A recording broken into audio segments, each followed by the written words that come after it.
So on Twitter, Kelly B posted the obituary of a Jessica Berg Wilson, who is described as an exceptionally healthy and vibrant 37-year-old young mother with no underlying health conditions, who very tragically passed away from the jab, specifically a jab-induced thrombotic thrombocytopenia condition. Linking through to this obituary. So this obituary, posted for Harvey Family Funeral Home in Seattle, Washington, states the person's identity and says that she passed away unexpectedly September 7, 2021 from this condition. This condition, which is listed on the up-to-date website as a treatable medical condition, with a list of implicated adenoviral vector-based pokes as being likely causative.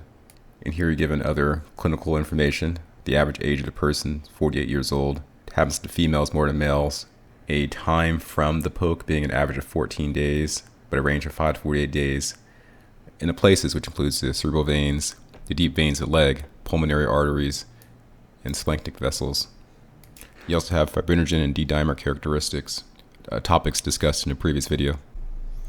But now the topic of this poor woman's death is likely to achieve national acclaim and recognition due to the censorious actions of sociopathic Twitter, or the soulless AI that automatically labels things. This Kelly B poster posts a true statement, and then it is labeled as misleading with a disclaimer that the poke is safe for most people, when there never really was a claim in the statement about the poke not being safe for most people. Just an experience was shared. I just want to remind you, the CEO of Twitter, Jack, posted this May 23rd, 2006.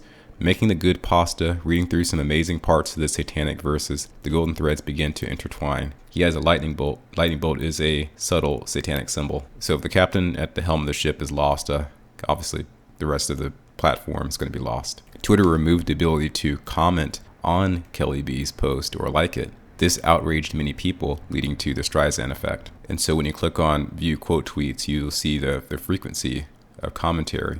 Don't let Twitter win. Everyone needs to know the risk. I hope someone stops us soon. They are getting at us. Twitter is classifying obituaries as misleading. This can no longer be ignored. It's time to start discussing VITT as well as other sides that people are experiencing from the poke. And note now that there's no label at the bottom.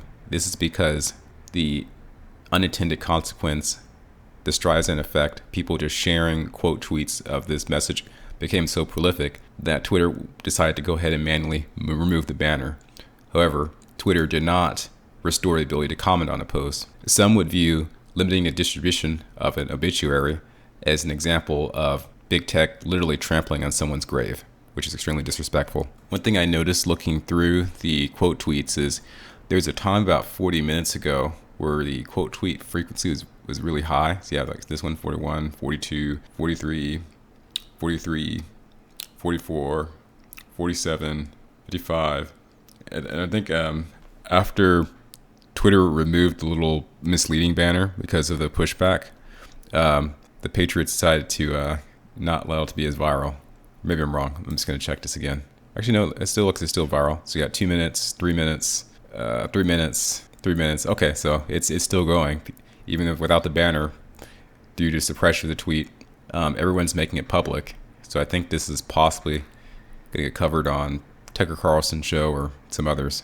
This is going to begin the process of allowing our civilization to have difficult conversations. It is possible for a public health measure to be greatly beneficial, but also to have potential harms. So both things can exist at the same time, but there is a tendency for those who prop themselves up as authorities to limit discussion of complex topics. Usually this is due to some form of conflict of interest.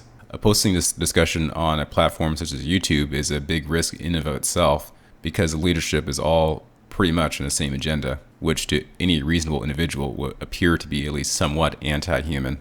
Anyways, that's all. Take care.